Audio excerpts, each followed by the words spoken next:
Hey, it's Ed. Two quick things before we start. Number one, I want to thank Rylan Charlton and August Thurmer for becoming podcast supporters. If you're interested in learning more about how that works, go to mountainandprairie.com/support.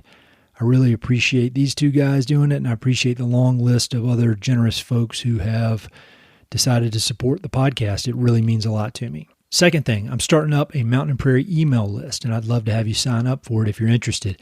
I decided that I don't like Mark Zuckerberg and Jack Dorsey being the middleman between me and you on all things other than podcast.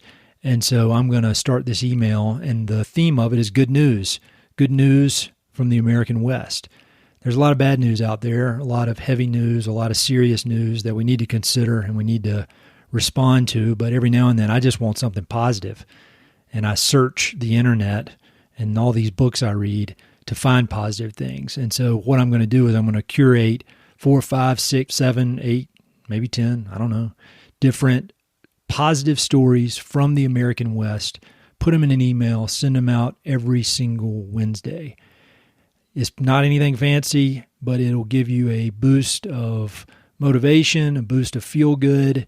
I think it'll be great. If you're interested in learning more, you can go to mountainandprairie.com/good-news, or just look in the episode notes here and you can click through to sign up. Thanks a lot.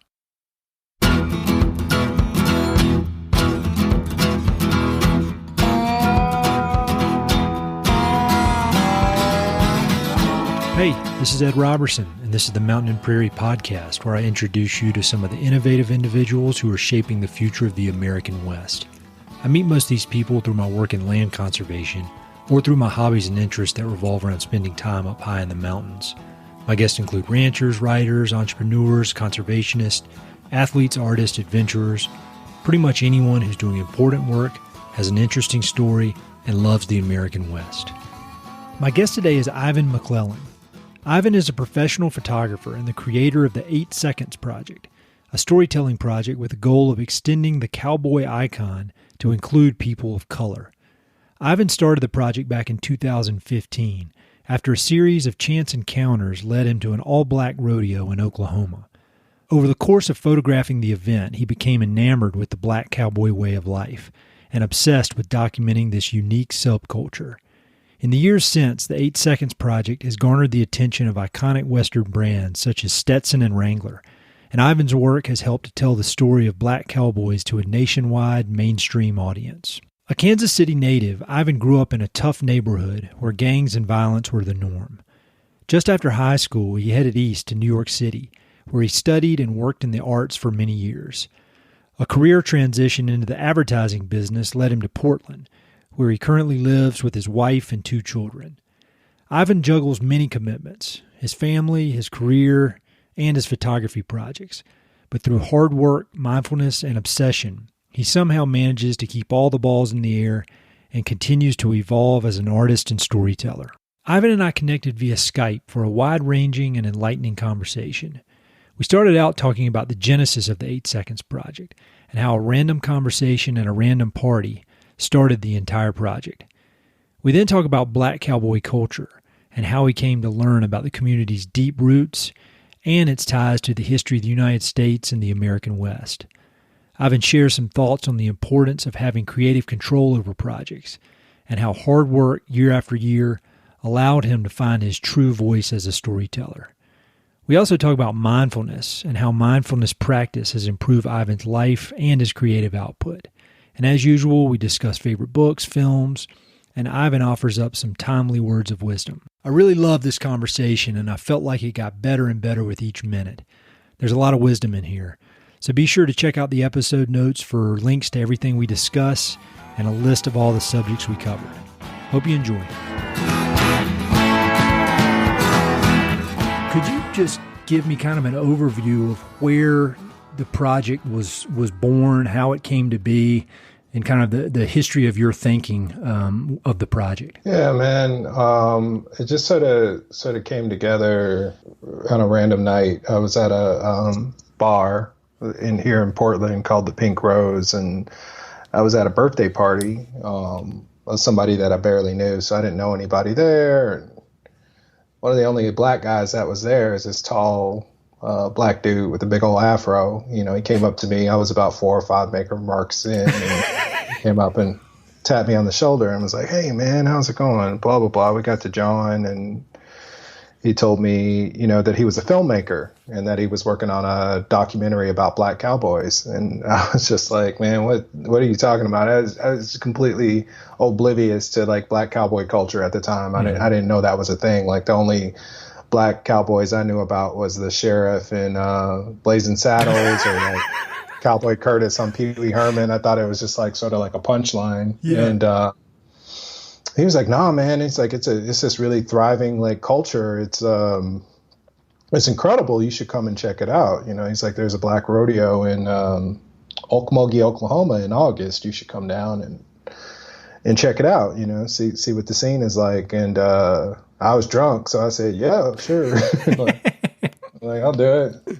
So I stumbled out of there, went home, bought a plane ticket, and sat for the next few months really thinking about, you know, what could this thing be like? You know, I had no idea. I mean, I know about rodeos. I'd grown up in Kansas. I'd gone to rodeos. I grew up around people that, you know, would ride horses. I grew up around people that raised cattle. We lived on 5 acres of land in the middle of the city, you know. So I was familiar with the lifestyle, but I was just thinking like a black rodeo is going to be something crazy. It's going to be like Soul Train, but like everybody's going to be on a horse or something like that. Yeah. And so, fast forward, I didn't Google it or anything. I didn't want to spoil the surprise. And so I just showed up in Okmulgee in the middle of August, got out the car. It was 105 degrees with 100% humidity. Just kind of got slapped in the face. Walked into this arena where the rodeo was happening, and you know, it was just like a sea of glistening white trailers, and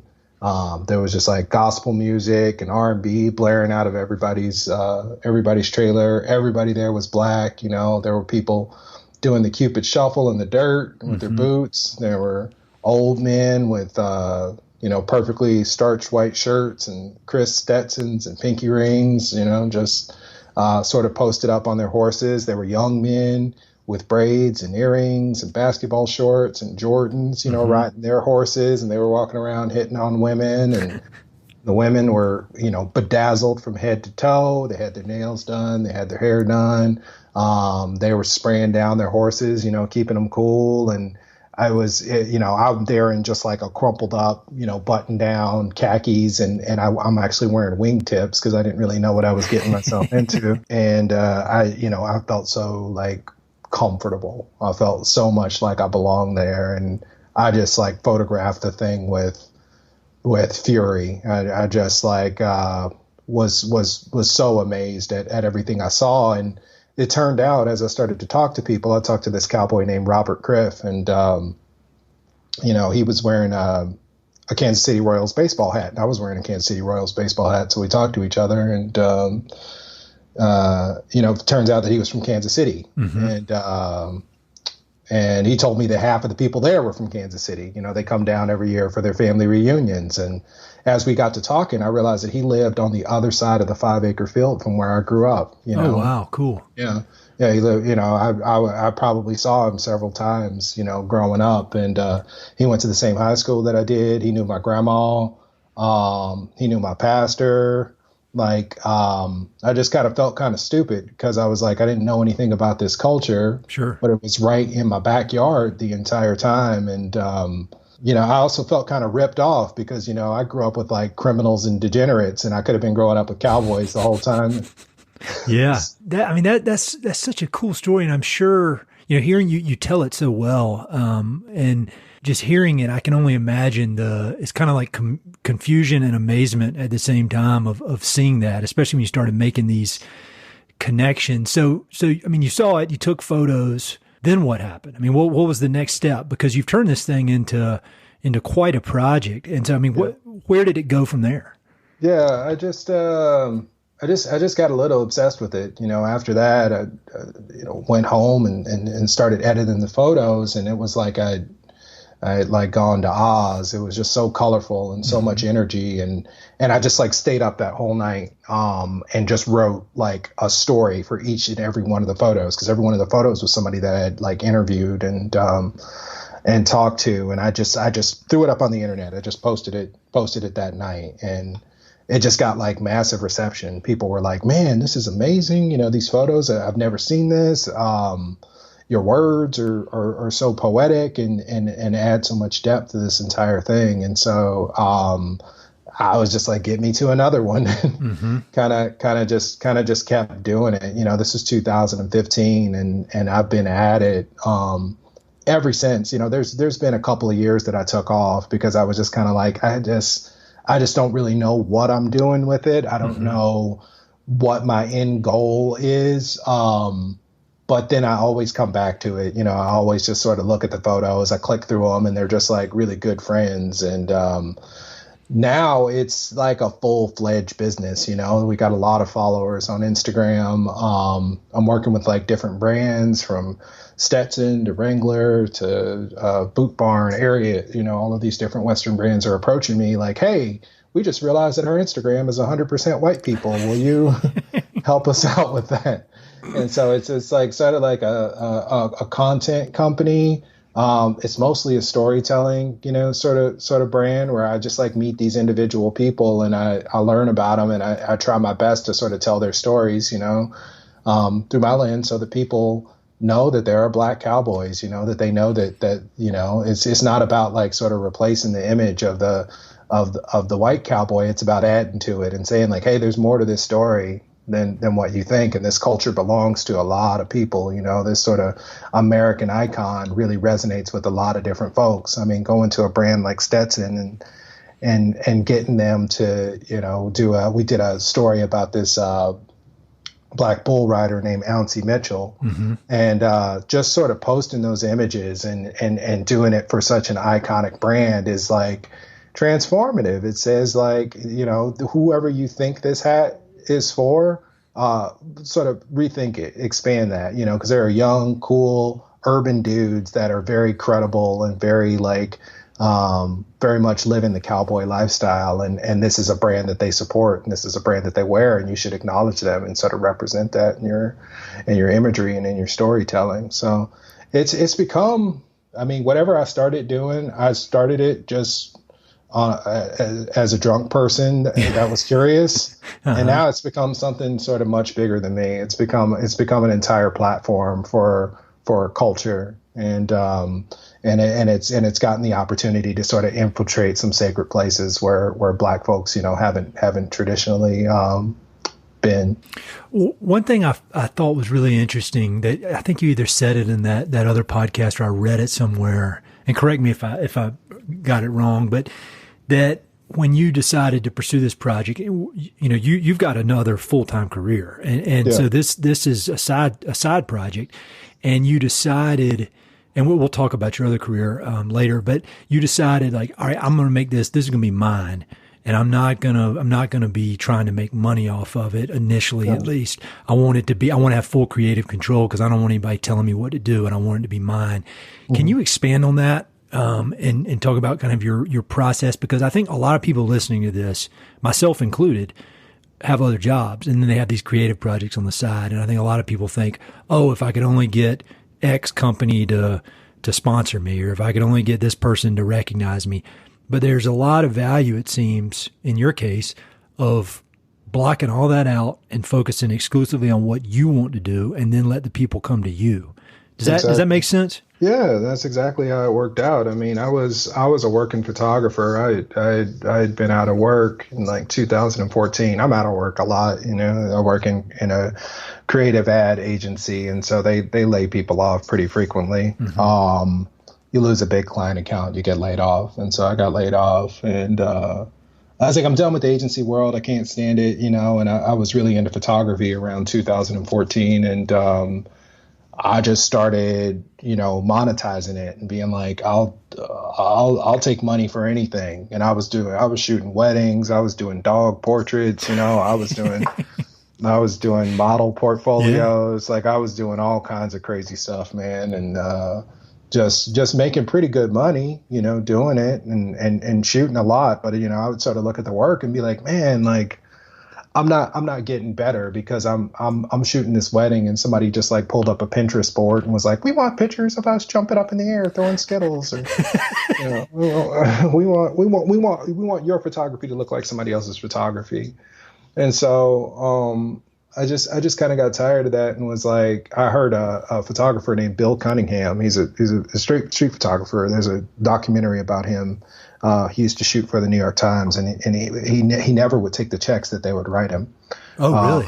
Yeah, he would never take the checks. And in the documentary, they asked him, why don't you ever take the checks? He's like, if you take the money, then they own the work and they tell you what to do. Mm-hmm. He's like, if I don't take the money, then I own it and I get to do whatever I want. And I was like, man, it just like blew my mind. I was like, wow, what a crazy perspective, growing up poor in Kansas. It was just like, if you get a chance to get your hand on some money, you take that money and you hold on to it tight. I don't care what's happening or what it is. Yep. That's how I was kind of raised. And this was the first time that I heard somebody kind of give me permission to say, like, maybe money doesn't need to be your priority. Maybe you really need to be focusing on what it is you want to do in your growth as an artist. And, so that's exactly what I did. I went back to agencies and I really started to treat photography like sacred. And I was like, I don't shoot anything that I don't want to shoot. Mm-hmm. I don't photograph anybody that I don't want to photograph, and I do everything exactly how I want to do. And all the work dried up. Nobody wanted a wedding where they couldn't tell me what to do. I was like,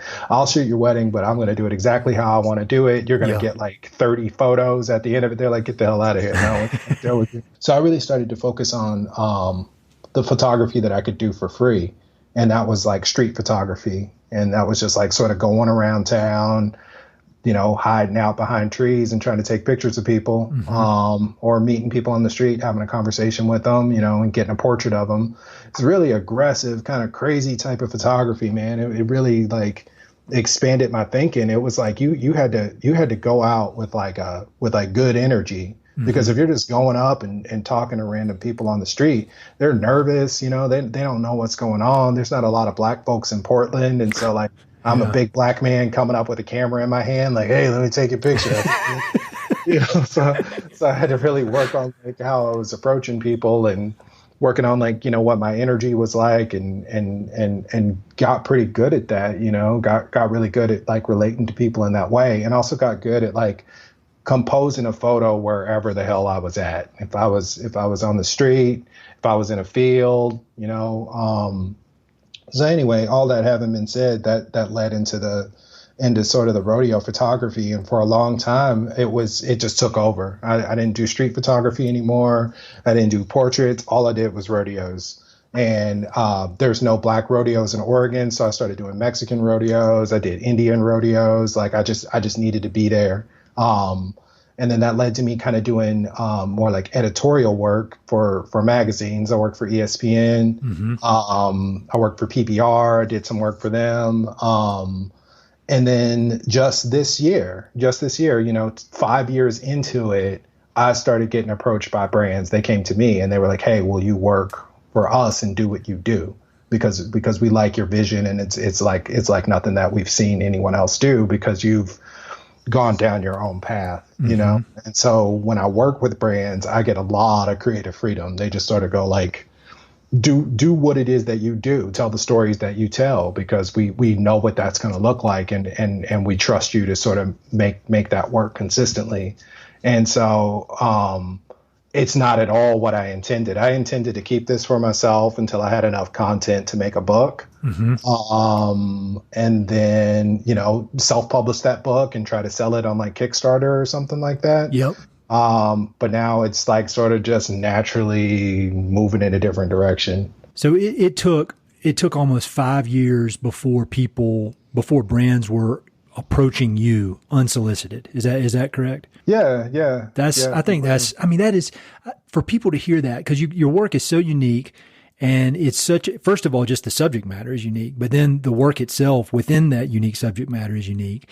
And there's no way, at least that I know, you know more about it than I do, that you could have developed your, quote, voice any other way than just getting out there and doing the reps for 4 years. And then, 4.5 years later, you've got this unique voice and everybody kind of wakes up to it and sees it, but they may just think, oh, he's a great photographer. What they don't realize is, I mean, you've been busting your ass at it for 4.5 years, you know? It's, I love stories like that, because that's the real deal of creativity. You know, I think everybody wants the quick overnight success, but that's the real deal. Do you agree with that? Yeah, man, shit. I wanted it bad. I felt like I deserved it, you know, in 2014. I was just like, look at this, man. This photo's in focus and the background's blurry. And Yeah. this is tight. People should be paying me for this, you know? Like, I was like feeling it, and I really felt like I deserved to be, to have a platform. But what I didn't have was a voice. You know, I was making photos, but, they weren't specific, you know, and it was a matter of not only like getting my skill up. Like I said, I couldn't relate to people in a really like natural or organic way. I couldn't go to anybody, any person from any walk of life and get rapport with them and get them to trust me enough to take their portrait.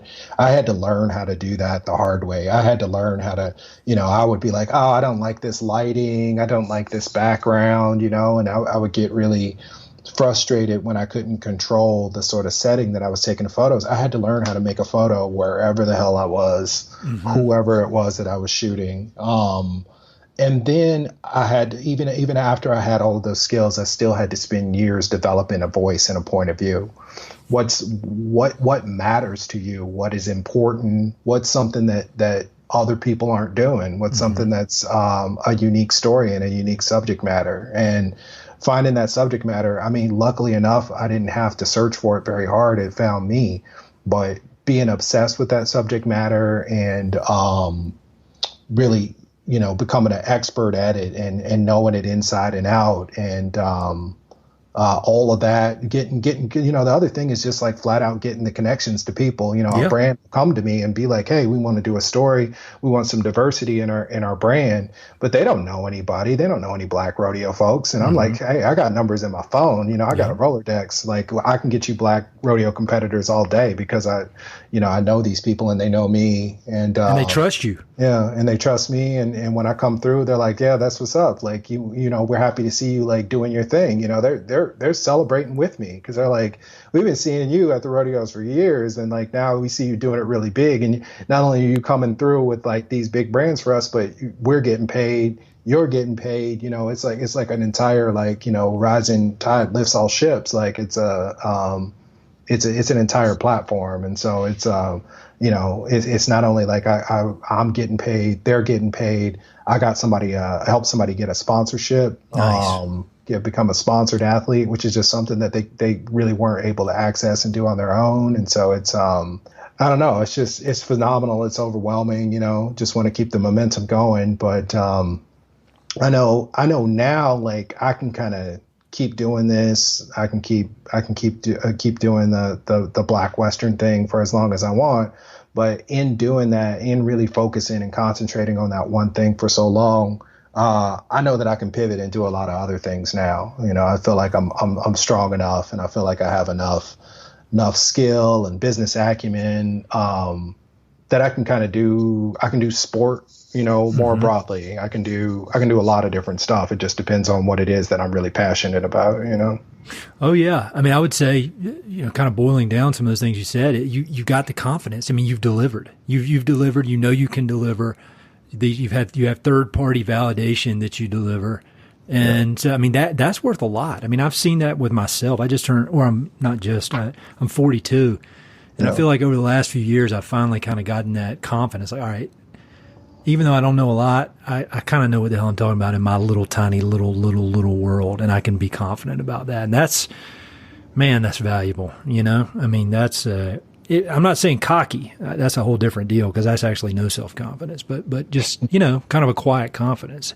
Kind of the themes I keep hearing from you are hard work and obsession. You get obsessed with an idea and you just bust your ass to figure out how to make it happen. And I, from what I know about your background, you know, is in your, you know, from leaving Kansas City, you went to New York, you were in that, the arts world there, and then you moved on to advertising, and you've got this this history and this track record of reinventing yourself, being self-taught just through hard work and grit, making stuff happen. So with photography, you're completely self-taught. I mean, you figured that you figured out not only how to take the pictures, but how to inject yourself into the business of photography on your own, correct? Yeah. I didn't take any classes or anything like that. I mean, I can't say I did it all by myself. You gotta have help. You gotta have other people that have been there before you. And I've had interactions with people in the photography community that have just like helped me level up like immediately. I mean, whether it's like people that I've met in real life. I just got off the phone a couple of weeks ago with a photographer named Heath Herring, and he does Western photography. He's amazing photographer. He just sat on the phone and just like, I was getting all these brands like contacting me, and I was like, man, I don't even know what to charge. Like, I don't know how many photos to deliver, like all of this stuff. And he just like told me exactly what he does, like just laid out his entire like business model for me, which like is crazy because I'm like, you could just view me as competition or view me as somebody to like sort of dismiss or something like that. But for him to take aside and sort of show me the ropes like that, I mean, it helps me like level up. That helps put food on the kitchen table. Like a homeboy, like just in a conversation, like help me feed my kids. And so, that's something that I really appreciate. All the way down to like people that I haven't met, like Bill Cunningham, who I was talking about, the photographer, that said don't charge. Just like that level of wisdom and that sharing in the community has like helped me enormously. But as far as like, teaching like formally, no, I haven't taken any classes or anything like that. I've just experimented and really tried to figure out what it is that I like individually, which I think in a lot of ways is good because I think I've come up with a style and a type of photography that's not so common. It doesn't look so formal. And another way it's kind of bad because like there are just some technical things that I don't do right. And also just for me to like have gotten to the level that I'm at now took maybe twice as long as it needed to. If I would have went to a formal class, it probably would have taken less time. So I'm not anti like formal education. It's just not the path that I took. So how would you describe your work? I mean, I'll have links to everything on the webpage and people can go and look for themselves. I mean, like, what do you think makes your work unique? Because I mean, I don't have the words to describe it. But I've seen, I've looked at a lot of that stuff over my, probably the last 15 years. And yours definitely has a unique flavor to it that I can't describe. I mean, how would you do it? It's documentary. Sure. So I try not to get into a place where I'm like telling people what to do or really orchestrating the shoots. It gets to be difficult when I need to deliver something, specific. But for the most part, I just like to show up.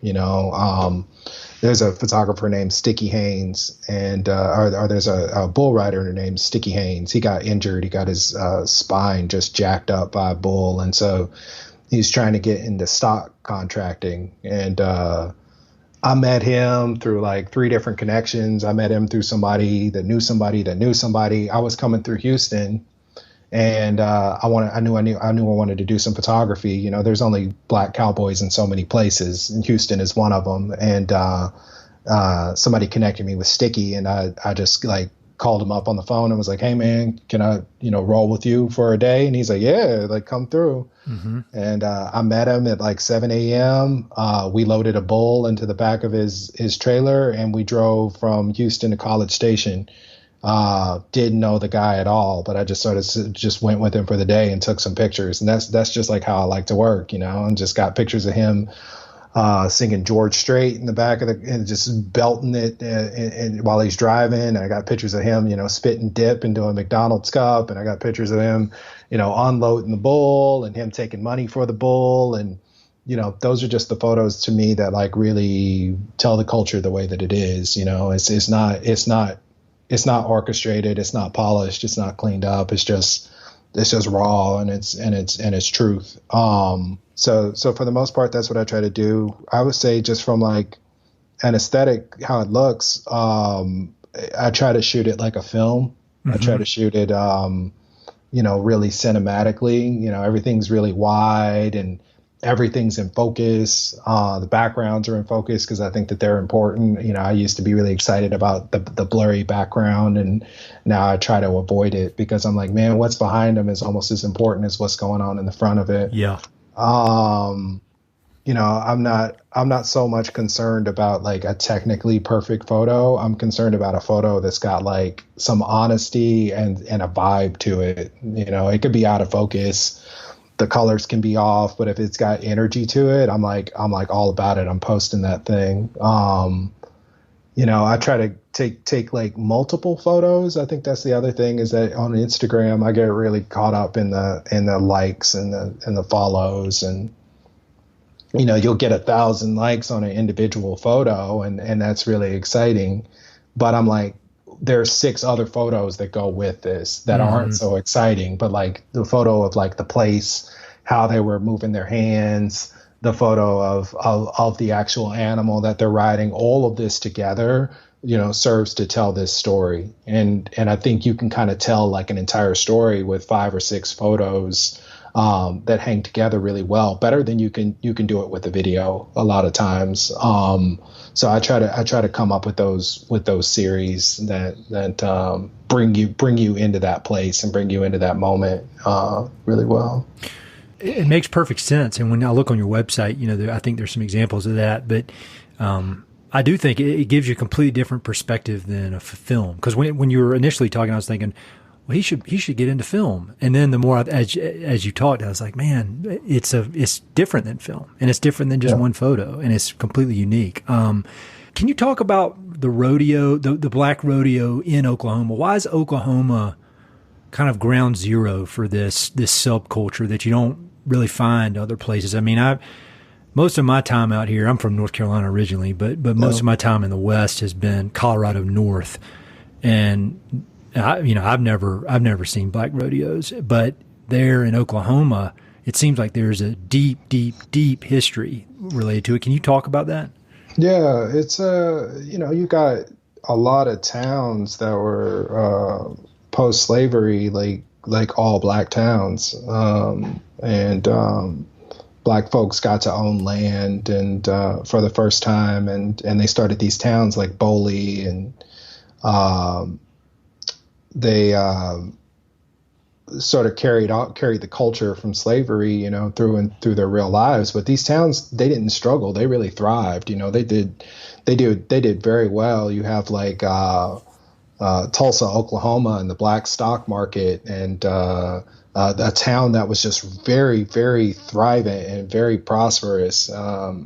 And black folks that were sort of taking independence and really running with it. And the Tulsa stock market got burned down and torn apart by the Ku Klux Klan. And there was a massacre there, a horrifying massacre that was just purely out of jealousy. But, you know, I think that was an example of like sort of where black culture was going in Oklahoma. It was going into this extraordinarily prosperous place. And so some of these towns still exist, like Boley still exists, and it's majority black that live there. And so these traditions kind of have carried forward for hundreds of years now, and it's so seamless and so like embedded into the way that people operate that I don't know. One of the questions I used to always ask folks was like, how did you get into this? I'd ask a bull rider, how did you get into this? Or somebody that did saddle bronking or something like that. I'd be like, how'd you get into this? And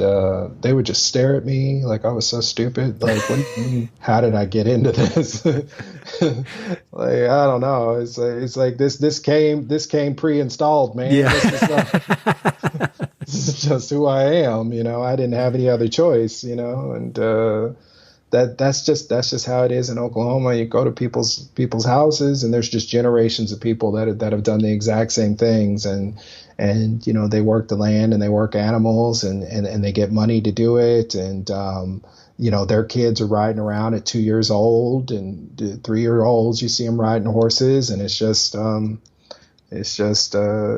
way that it is there. It's just automatic. I don't really even know how to describe it. You know, we were talking a little bit before we started recording, and it's just crazy. It's so crazy to me, and it's become more crazy over the last 4 or 5 weeks. Just how little I know. And I feel like I'm always trying to learn, and I'm always reading, and I'm always, this podcast is just an excuse for me to talk to people that know more than I do. And the problem is that every time I learn something new, I realize how much more I don't know. And I'm not a rodeo fan. I don't know anything about black rodeo. I don't know anything about white rodeo. I don't know anything about it other than, I've been to a few. But are there many people from the black rodeo that go on into like the PBR, whatever it's called, the NBA of rodeo? I mean, are there many black riders in the PBR? Yeah, there aren't. Not at all. Why is that? It's hard. I mean, it's not about race at that level. You can compete in the big rodeos. You can go into the NFR and a lot of these top tiered big money rodeos. There are a couple of guys that make it, like Corey Solomon, like Ezekiel Mitchell. Mm-hmm. But it's not common by any means. The big black rodeo is Bill Pickett, and basically they travel to about 10 cities a year and put on an all black rodeo. And the competitors are, okay. They're like amateur to just professional. Some of them compete in bigger rodeos, but a lot of them are just sort of limited. I mean, a lot of them have day jobs. They work at UPS, during the day, and then they compete in these rodeos, like every couple of months, or compete in like sort of smaller local rodeos. Reason being is I think a lot of it comes down to sponsorship. Mm-hmm. That's something that I've heard. That's something that Sticky Haynes told me, because I asked him, I was like, what separates you from some of the big guys that you look up to, or some of your peers, who you compete with? And he said sponsorship. He's like, if I pull out my vest, I've got like a couple of patches on there from local companies. If a big tier white rider pulls out his vest, he's got Pendleton, and he's got Wrangler, and he's got DeWitt, and he's got all of these big brands on there. And those sponsors pay for their entry fees, they pay for their travel, they help them train because they want them to perform well. They pay for their equipment. So a lot of the riders with sponsorships are getting a leg up that mm-hmm. that some of the black folks want. And those sponsorships are, some of them are based on merit, some of them are based on performance, and you earn your sponsorship by performance. Some of the sponsorships are based on race, and some of them are like, this is a Western brand, and we don't feel like, our consumer base wants to see black folks mm-hmm. Represented in our gear, or they just, it's just flat out ignorance. They just haven't considered it or thought about it. It hasn't really been a priority for them. So yeah, sponsorship is a big piece of it. Travel and training is a big piece of it. Yeah. In the end, money. I mean, that's what it comes down to a lot. Mm-hmm. It'll be interesting to fast forward like 18, 24 months from now, and the combination of this moment where we are in history, where a lot of people are snapping out of their kind of delusional state of the last, basically the history of the country, combined with the culmination of, 5 years of your hard work. And now you have this very unique voice. I mean, I feel like there's those two factors combined together. I mean, there could be some changes. I mean, there could be a pretty big shift in what is considered normal, what is considered cool, what these companies want to put their money behind, because there's just a lot of things changing for the better, I think. So I'm seeing it shift. I'm seeing it shift right now before my very eyes, where you can scroll up from brands pages. You can start 5 years ago and start scrolling, mm-hmm. and you won't see a black face until you see the content that I made this year. Mm-hmm. And it's really interesting because it's jarring. It throws you, it sets you back a little bit. Like, what exactly is this? What am I looking at? And what's interesting is when you go through and you scroll through and you read the comments, and you can see that friction. You can see that conflict. People are like uneasy about it. People are trying to make it into something political. And I'm like, my work's not political. My work doesn't have a point of view. I try not to be opinionated about things. I just try to say, like, look at this, look at it for a long time, and look at it as deeply as you can. Let it soak into your bones. That's all I ask you. It's an invitation to look at the work. And sometimes that looking agitates people. Sometimes that looking, that they've gone like white cowboy, white cowboy, black cowboy. Oh, this is unnerving. Sure. This is unsettling in some ways, and you see that in the comment section on some of the work that I posted. How do you? I mean, if you don't mind me asking, and feel free to tell me to be quiet, and we can edit it out. But how does that make you feel as an individual when you see that kind of friction? Because I mean, I don't know. It's this weird thing where there's progress, so there's friction. Things are changing, and there's going to be friction when anything changes. But at the same time, it's I would imagine it could be just unbelievably frustrating for the little bit I can imagine from my far removed perspective. It gets to be frustrating a little bit. I mean, it's kind of like I didn't say anything. I didn't have a point of view. I didn't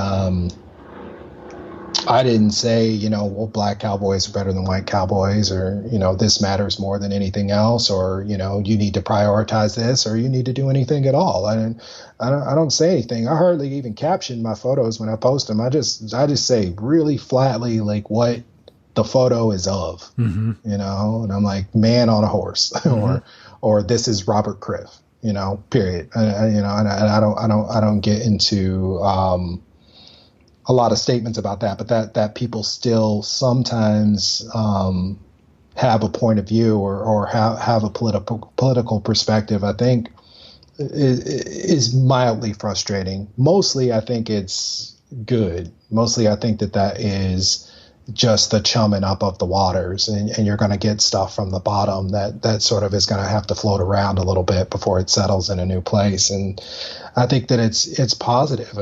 I really enjoy moving into spaces that are new territory. I think it's fun. I think it's a long time coming, and I'm totally prepared and expecting it to be a place of conflict sometimes. But those people don't, those people that have a point of view or that have something negative to say, they don't have a lot of, there's not a lot of kindling for that fire. They run out of steam pretty quickly because I'm just sort of like non-reactive, or if I am reactive, I'm extremely positive about it. They sort of fizzle out, or they become an ally pretty quickly, in that. Well, that leads perfectly into another subject I want to talk to you about. And when I'm hearing you say that, I'm thinking, this guy's a Zen master.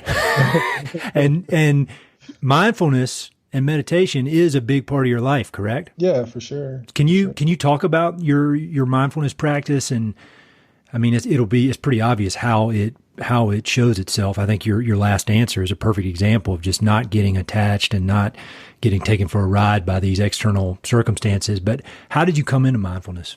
It came out of a bunch of therapy that I got into, and for a long time had just been kind of a tough guy, and had sort of been ignoring a lot of things that had happened in the past. I grew up in a rough ass place, man. Mm-hmm. Kansas City is the weirdest place because it's like I said, we grew up on 5 acres of land. My sister and I would run around in the field behind our house, and we'd pick blackberries until our fingers were sticky and black. Then we'd run home through the thistle, pick thorns out of our socks. We'd catch fireflies in mason jars. Like, we lived like a country life. But then at night, gunshots would ring out from rival gangs shooting at each other, and police helicopters would illuminate the block with searchlights, looking for suspects. The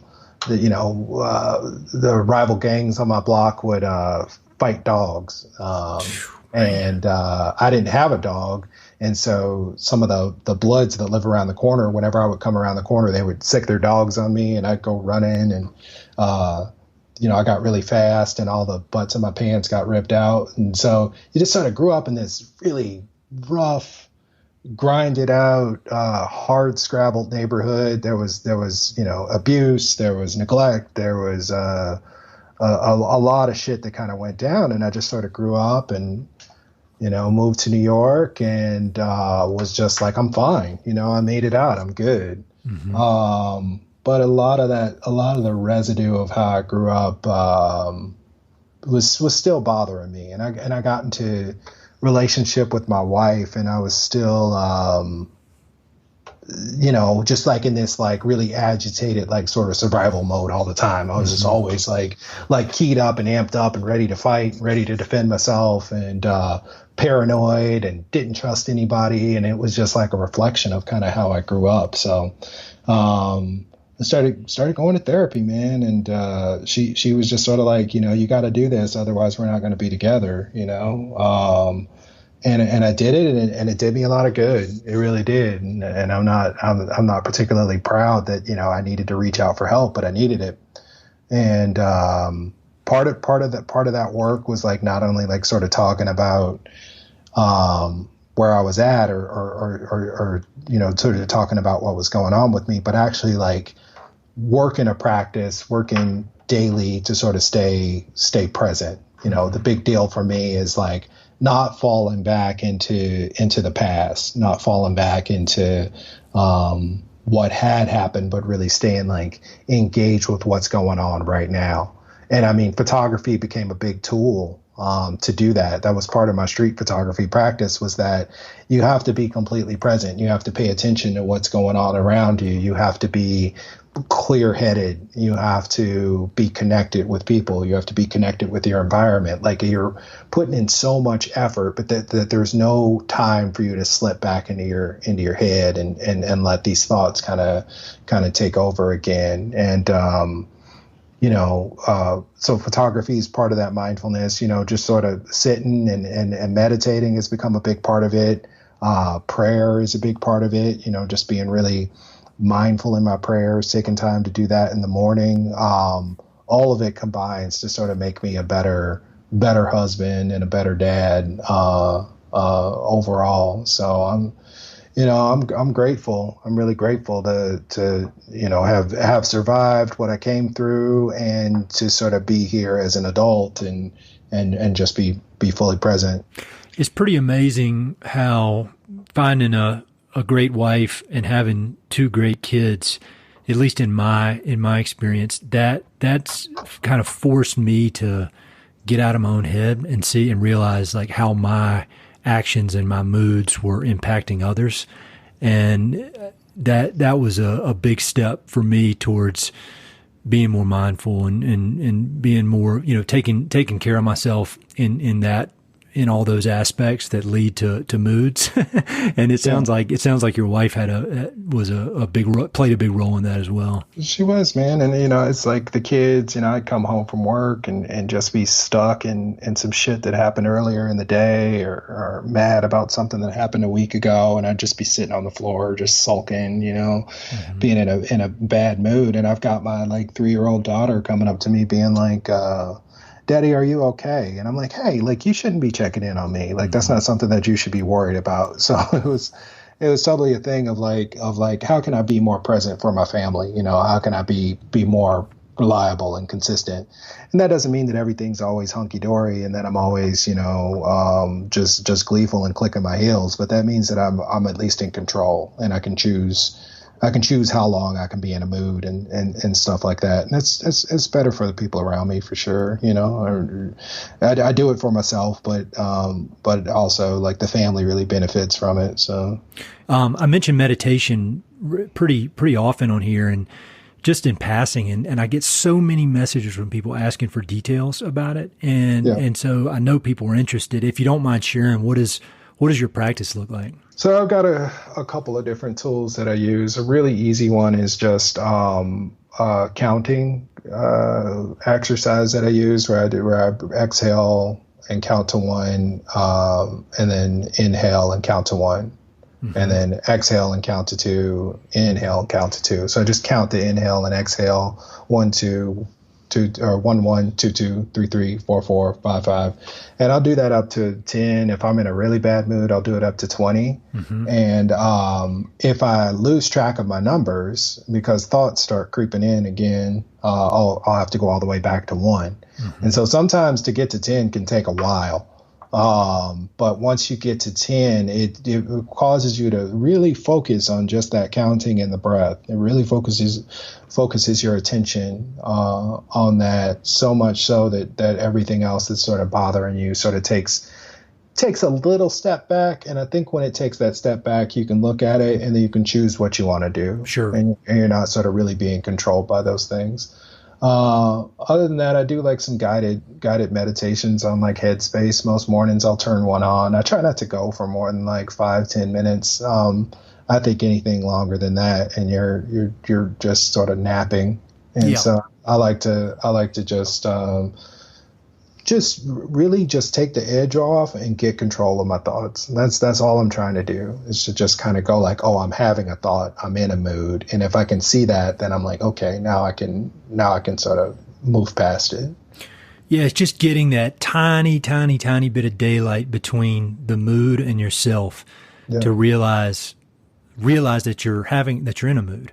And then that gives you enough you can get in there and separate yourself. Yeah. I mean, that's how it is for me.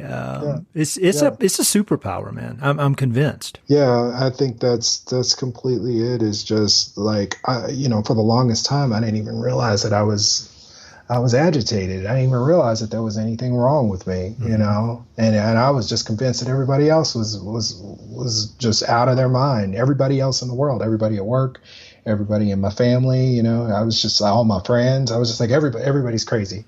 Everybody's a lunatic, nobody gets it. And that was because I didn't realize that I had just been like in like complete agitation, survival mode for weeks and was just a crazy person, just walking around like a lunatic, picking fights with people, banging my hand on the table, like screaming and just sulking and withdrawn. And I didn't realize what my face looked like, just was just kind of going out into the world and so out of sorts and not being aware of it at all.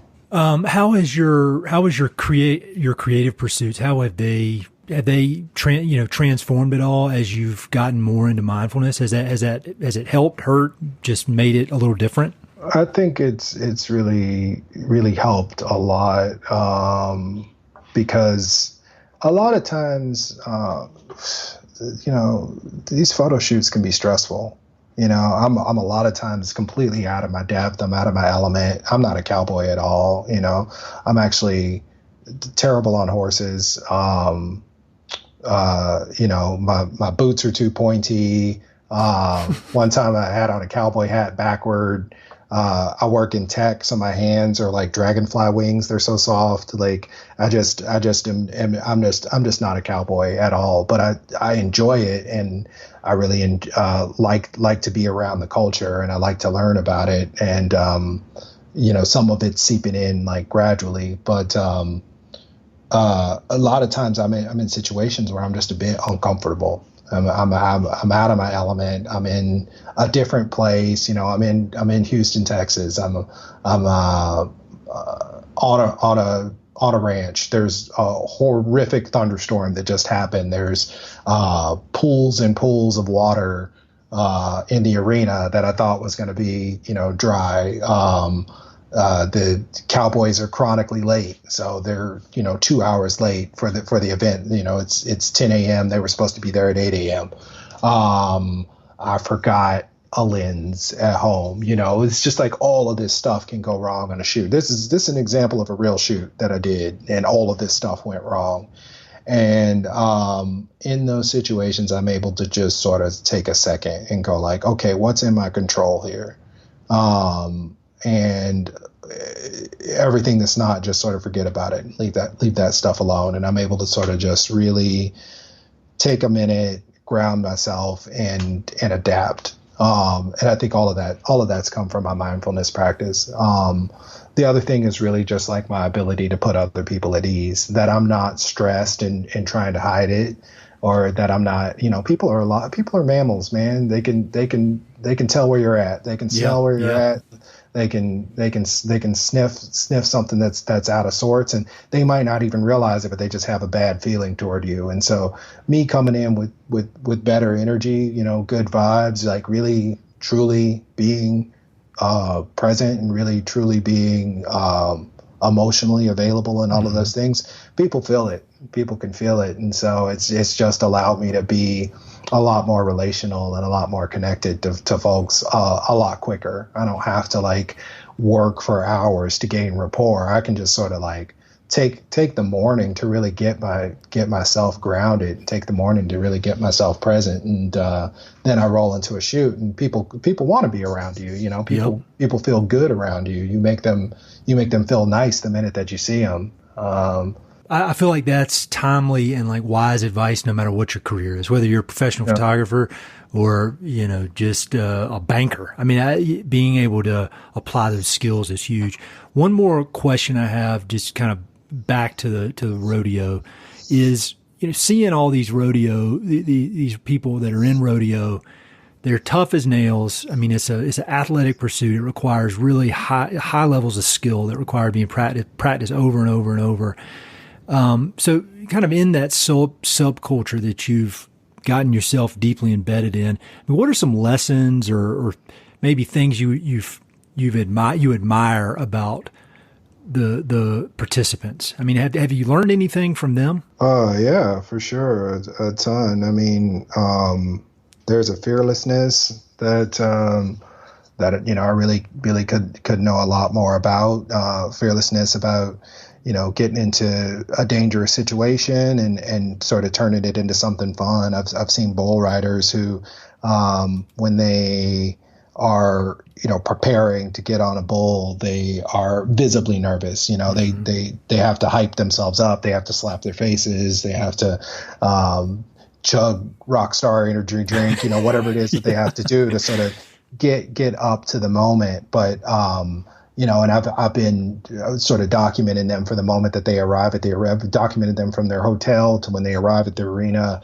and I've seen those nerves kind of come in, and then I've seen them get onto the chutes, sit on a bull, and just settle down. Just completely settle themselves down and rise up to the moment and do what needs to be done, and do it with prayer, and do it with humility, but get in there and get the job done. And so that's something that I really, really respect and admire. I would say the other thing is like really rodeo and really black rodeo is like a community. People are so close together. They know each other. I was doing a shoot for a brand, and it was a mother and daughter barrel racers, and I was photographing them, and then I didn't realize until I was actually photographing them that the calf roper that I was going to shoot the next day was the father of the daughter that I shot the day before. And cool. So you just get to know people, and you're like, okay, these two people are cousins, and all of these folks over here grew up together, and there's just a connection across the entire thing that makes it so that like nobody sort of comes in and is an individual. Everybody's known, and everybody's connected, and so that's something that I really strive to be a part of. I mean, not particularly that community, because I don't know how to ride a bull. I don't really have a lot to contribute to it beyond the photography, but in my own networks, like making sure that I'm really close, making sure that other people can rely on me, making sure that we're all a big family. That community aspect is huge. The older I get, and I think having kids clued me into how the importance of community. And it's under, you think about the West and cowboys and all that, this idea of rugged individualism, and everybody wants to have their own stake and do their own thing, but we're not wired for that as animals. We need community. Man, we're coming up on an hour, which is crazy. I feel like we just started talking, but I've got a few quick questions that I like to ask everybody towards the end. If we can run through those, that'd be great. Do you have time for that real quick? Yeah, sure. What what books are important to you? Have you, I normally ask people about books about the West, if there are any about the West or life in the West that have been important, great. Otherwise, just books that you've read that you think have played a formative aspect in your life. Yeah, my favorite book, I'll tell you my favorite book right now, it's called Death, Magic, Abundance. And it's by a photographer called Akasha Rabat. And I've known her for a little while. She documents just the Black culture in New Orleans. And she made this photography book that is just beautiful. And there's Black cowboys in there, and there's Black Indians in there who are a specific subculture to New Orleans. It's just fascinating. And it was one of those books that I looked at and was like, I'm jealous of this book. I'm jealous of you as a photographer, and I don't really know how I feel about this. It's kind of making me mad, but I'm enjoying it at the same time. I'll check that out, and I'll put links to that in the in the episode notes so people can see it. How about films? Just any type of film. Are there films that you've enjoyed over your lifetime that you would say have kind of maybe helped form the person you are today? Yeah, I would say, it's oddly enough a Western, but one of my favorite films is The Unforgiven, with Morgan Freeman. And Gene Hackman is in it, and it's just a great film. It's it's a Western. It feels like a Western, but it's just got a modern vibe to it that feels really nice. One of the newer films that I just saw is called Bull, and it's about a bullfighter. And it's an amazing film. Like, just the way that it looks and the way that it moves is incredible. And it's by an independent filmmaker, and it just came out in May, but it's one of the best rodeo subject matter films that I've ever seen. Cool. I'll link to those. Is that one online, I guess? Can you get it somewhere online, Netflix or something? You can get Bull on Amazon. I saw that, and it's actually got a lot of people in it that I've photographed. Oh, really? Yeah, that was just sort of a nice surprise. They shot it down in Texas, and there's a lot of bullfighters, rodeo clowns in it that made it into the film. And I'm like, oh man, that's Teaspoon Mitchell right there. That's Ray Ray. Just sitting watching the movie, like super excited about it. That's great. I'll put it on the list, and I'll watch it too. Normally I ask people what's the most powerful experience they've ever had, one way or the other, outdoors in the West. But here I'm gonna switch it up a little bit, because you've seen some crazy stuff at these rodeos. I can only imagine just really crazy stuff. The few rodeos I've been to, I mean, I've seen stuff that I'll never forget. What's the craziest thing you've ever seen happen at one of these rodeos? I would say, it was crazy. I was at this rodeo right after this kid named Mason died. It was a PBR event. He died in bull riding, and it was an event a few weeks after that happened. And I mean, when he died, this is in Denver. I had just been enjoying sort of watching it. I was like, wow, this is fun. These guys are crazy. This is nuts. I'd really never in my head factored in that it was that dangerous. Sure. And a couple of weeks later, I was at a rodeo in Bismarck, North Dakota, and I was photographing this kid named Ezekiel Mitchell. I talked about him earlier, and he got hung up. He got his hand caught in the bull rope and was just sort of getting drug all around the arena by this bull. The bull was just jumping around, and his arm was flapping around, and I was just sitting there. I mean, I stopped photographing, and I was just in my head like, oh my God, I'm going to watch this kid die. I can't believe this is happening. And he got his hand out of there and just got up and walked away completely fine. Nothing wrong with him at all. And I don't know, just that combination of experiences really brought home to me what I was watching. I'm like, these guys are gladiators. Like this is some crazy stuff that I'm looking at right now, and it completely transformed the way that I watch the sport. That's intense, man. Yeah, and you just think if it had been 1 millimeter one way or the other, that guy could have easily been dead, and he just walked off. Crazy. Yeah, it was incredible. So, kind of last question, thinking about this podcast is focused on the American West, but it's kind of evolved, which is interesting. And the people who listen to the podcast are extremely curious, extremely thoughtful. It's really just been the neatest project to connect with all these interesting people from literally all over the world who have this love for the West, but just a general curiosity about things. And so knowing that's the kind of people that are listening, do you have any parting words or wise words of wisdom, or kind of something you'd like to ask of the audience, something they should think about? Any way to kind of close it out? Yeah, I mean, I don't know. I would just say whatever your perceptions are, or whatever you think know that there's always more to it. And I would just say be super curious about Western culture and what levels of it that you've yet to reach, because I think there's always new stuff to discover. I'm discovering new stuff, like I approached it from the lens of black cowboys, and I didn't know anything about Indian cowboys or Indian rodeos. And the more that I got into that culture, I was like, they do completely different events at rodeos, and there's a sacred component to it that I don't quite understand. There's a Navajo bull rider named Keyshawn Whitehorse that I did an article about, and when I watched him sit on his bull, before he touched it on the back of it and said a prayer.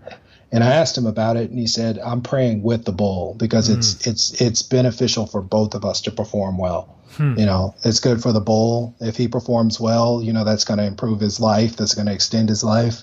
It's good for me to perform well because that keeps me off of the reservation. And overall, it was just like a partnership more than him trying to dominate the animal. And just his perspective and the way that he approached the sport just blew my mind. And then going to his home and seeing where he came from and how he grew up, and the urgency with which he needed to perform well in that sport really came home for me. Because he had, kind of limited options where he grew up. And so he doesn't ride for fun. He rides out of necessity. And there's just so many stories, and there's so many different people and so many different pockets and subcultures. It's just endless. And I think if you box yourself into a corner and say, like, this is what a cowboy is, this is what the West is, you miss this opportunity to learn a lot and to experience a lot of different stuff. So I guess if I was going to ask somebody to do something, I would just say, stay curious and stay open. Don't close yourself off, because it's a wild ride out there. I love it, man. And I'm going to take that advice. I try to do it, but I can always do better. And conversations like this really, they expand my horizons. But again, now I know a lot more than I did an hour ago, but I also know a lot more about how much I don't know. So I love it. And I just really appreciate everything you're doing. Thanks for taking the time to come on here and chat with me. And hopefully we can hang out in person one of these days once these crazy times are behind us. Yeah, I really appreciate you taking the time to listen to me jaw on. I hope that it sounds all right. But yeah, this has been really great, and I really enjoyed talking with you. Hey, it's Ed again. Thanks so much for listening to the podcast, and thanks for listening to that particular episode. I hope you enjoyed it. Before you go, I've got 3 quick things. Number 1, if you like the podcast, please do me a huge favor. Either pass it along to a friend who may be interested, share it on your social media, or go to iTunes and give it a 5-star review. All those things would mean a lot to me, and they would really help to spread the word about the podcast. Number 2, If you've listened to many of these episodes, you know that I love reading and I love talking about books. Every other month, I send out a quick email with a few books that I've recently read and highly recommend. The subjects are varied, but they're pretty much all nonfiction with an emphasis on history, biographies, adventure narratives, and topics related to the American West. There are no sales pitches for ranches, no spam, no other kind of nonsense, just books. So if you'd like to sign up for the list, head to Mountain and Prairie/reading, or just go to Mountain and Prairie and there's a massive tab at the top that says book recommendations. Click on it. There are a ton of good books that I've read. Some of the old email lists are on there. You can go crazy. There are a lot of books.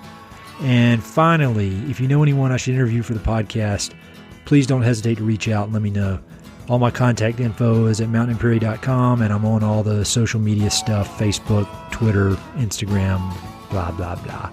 So feel free to reach out. I'd love to have some recommendations and suggestions of interesting people I should meet. All right, that's it. Thanks for listening. Talk to you soon.